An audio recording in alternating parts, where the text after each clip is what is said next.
Hey everyone, Voices here, and today I will be guiding you on what composition you should be playing in the mid game. Let's do this. So of course this is patch 11.10, skirmishers are everywhere, and you have to include this composition right here. This is just the freest top 4 of your life. If you do get especially the Jax items and some tanky items on Pantheon, you're basically good to go. This comp is insane. If you can get this unit at 6, just play them and enjoy. You can basically go to 7, roll for Jax, and that will be your comp. So the idea here is to get those specific items. Where is the QSS? Here. Even if it's shadow, it's totally fine.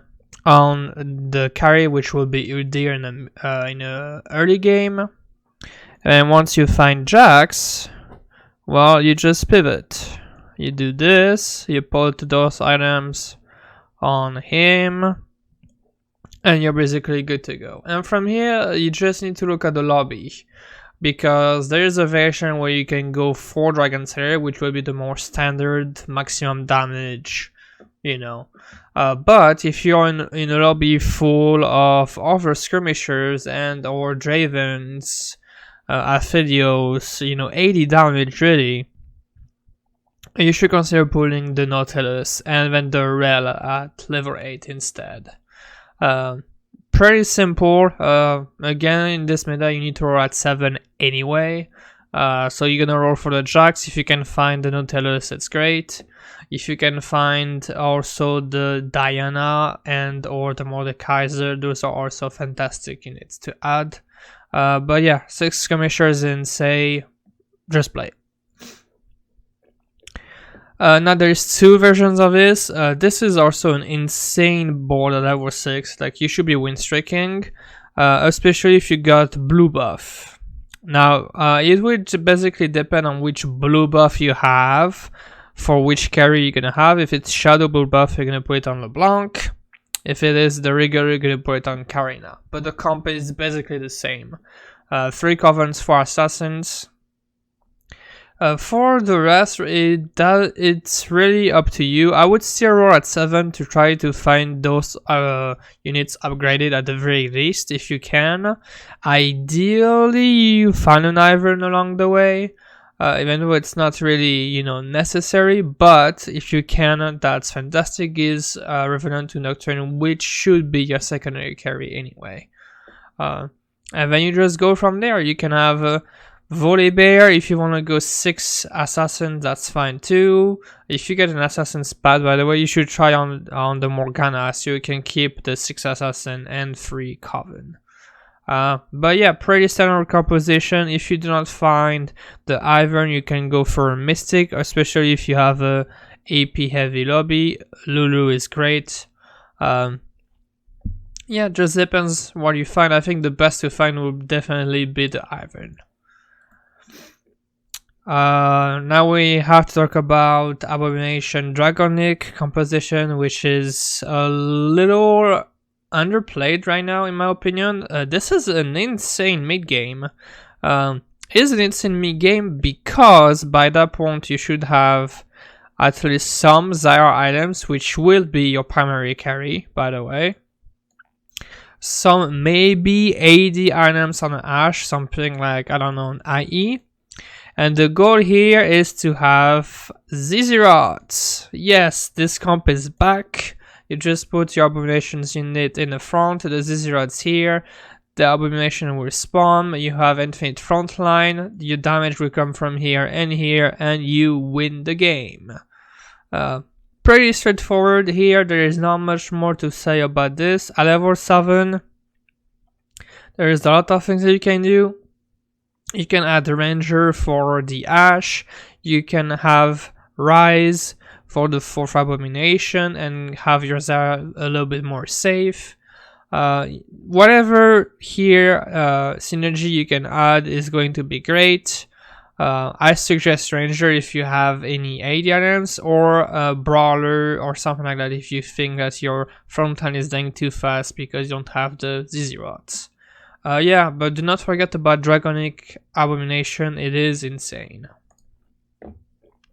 There is even a 4 Brawler 3 Abomination going on. That's actually also insane. In this case, the carrier will be the Brand with the blue buff, and you can put whatever tanky items on those units, preferably on the Nunu because you want those tanky stats on the Scion as well. But yeah, this is also super strong in early and mid game, just because there is so much HP to go through here, and at that point the Nunu can eat everybody.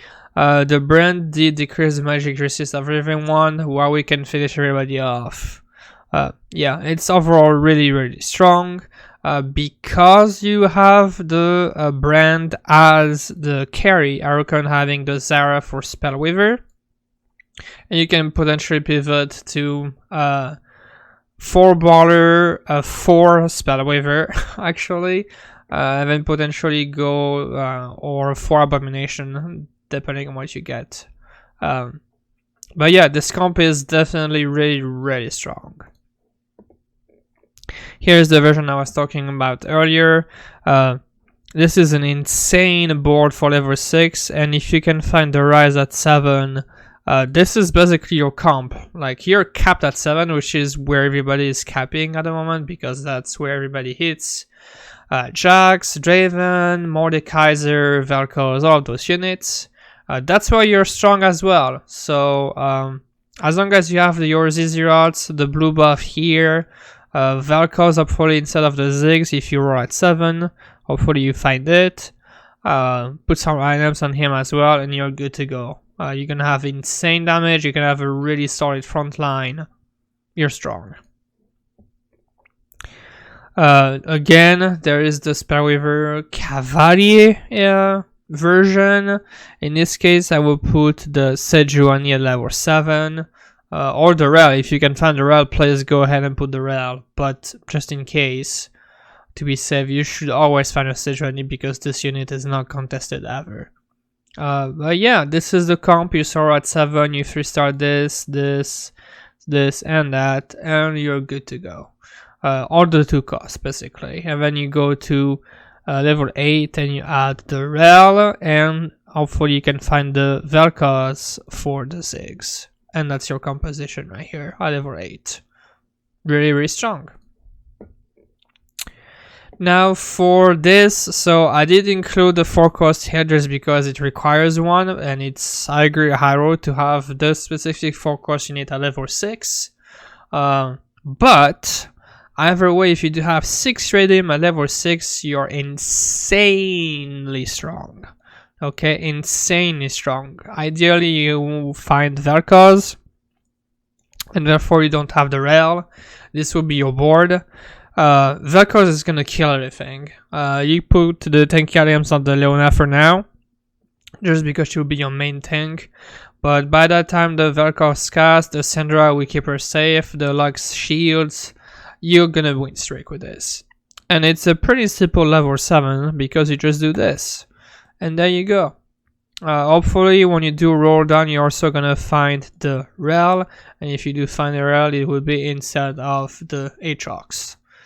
And you get Ironclad as well, which is super important, by the way, in this meta, with all the skirmishers and Draven going around. So yeah, this board is super strong at level 7. Definitely give it a try. Another comp that's been rising lately is Yasuo Nambringa Legionnaire. So if you do get a lot of bows, especially with the RFC and the Remnants, you should definitely go for this comp. This is just one version of it. At level 6, ideally at 7, if you do hit, you're gonna change these 2 right here to Mordekaiser and Diana. and you're just looking to either add go to 4 legionnaires if you want to. I personally don't think it's necessary, because with those 2 items Yasuo has more than enough attack speed, or you can go for a mystic or another assassin if you feel that you need more damage. That is it for this video, guys. I hope that this will help you in the mid game, taking some decisions about what composition you're gonna play, what should be the best board, and how to potentially come back. Let me know if you do have any questions down in the comments. Otherwise, I will see you guys next time.